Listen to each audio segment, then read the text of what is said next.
hear no sound. Oh my god. Hey y'all, here, Lizardino. I've been having lots of fun playing the Pillar Chase Recode 2. Oh my god. The Pillar Chase 2 Recode playtest, and I really like Doom the Dark Ages, and this map reminds me a lot of it, so that's cool. But yeah, I really like how this is all coming together. It's super fresh playing it, and I want it to be as best as it can when it releases. I'll go over a few areas of the game and give what I like, what I don't like, what can be worked on or changed. I don't have any huge problems with Recode, just kind of annoying ones or something that just Recode doesn't have or misses. Here's the timestamps on screen. It's gonna be kind of long. So right off the bat, upgrades have been removed. Thank God. Looking back, I have like no idea why I thought upgrades would benefit the game. It only made like playing monster worse.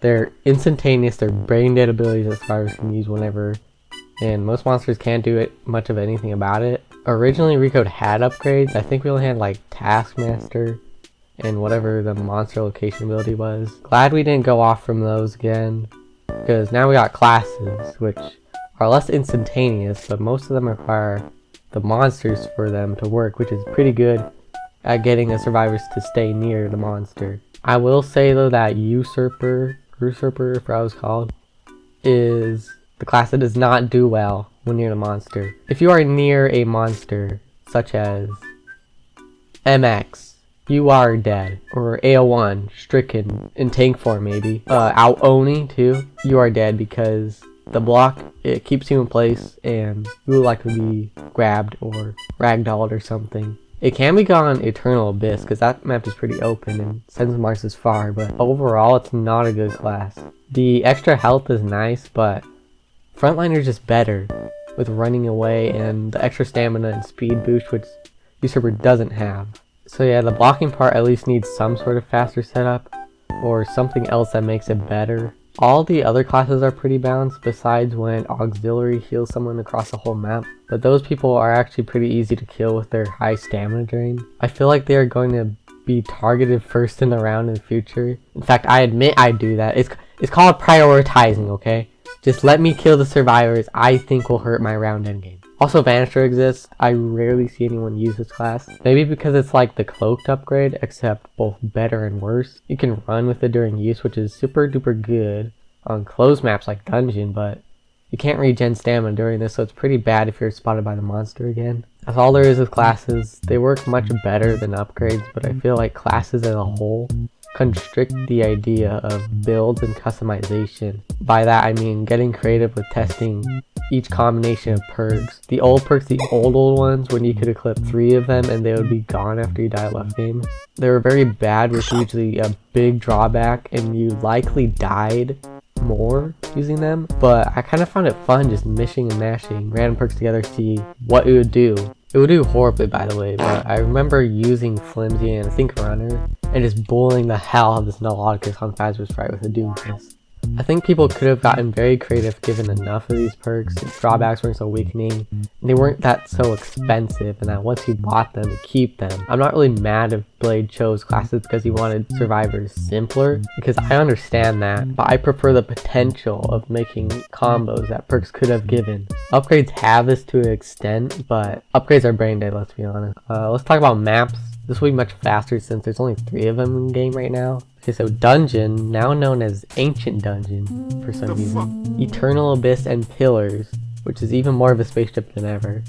All these maps have such a well done aura around them. It really shows when alone and like during last man standing. It's kind of creepy. All maps have new breakable walls too, which help with ambushing and cutting off loops. I feel like maps this time are actually made with thought put into them instead of random patterns like the ward.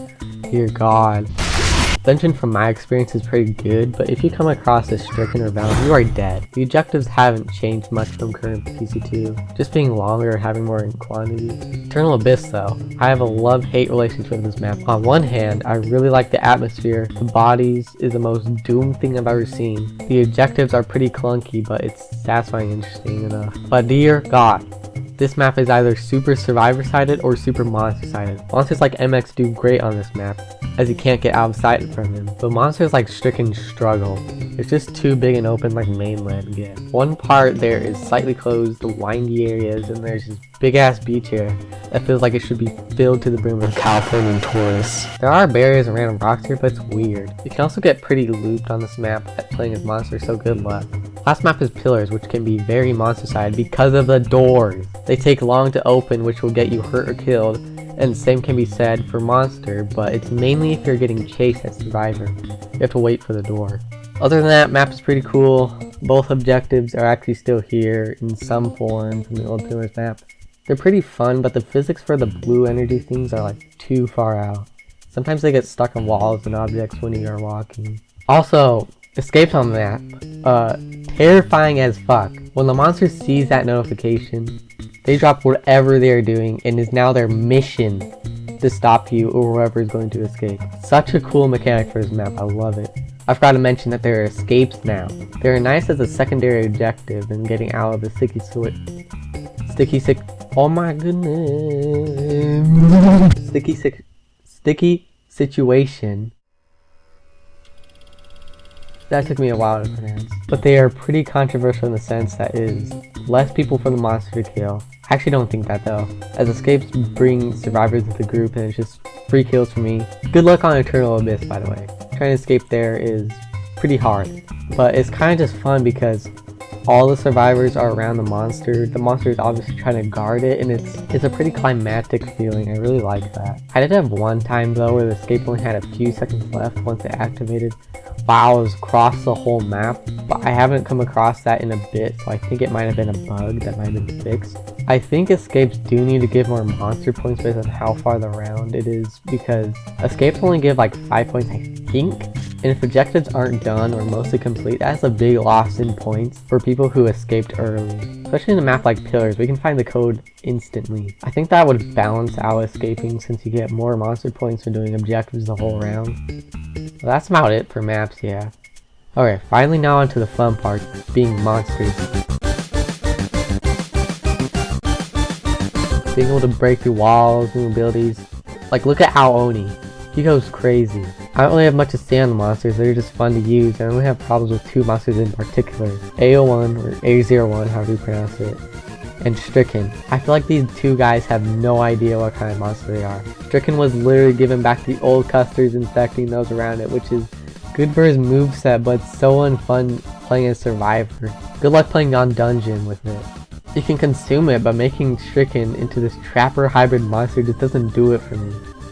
Stricken has had a lot of changes for considering Custer too. I don't even know what would make this better at this point.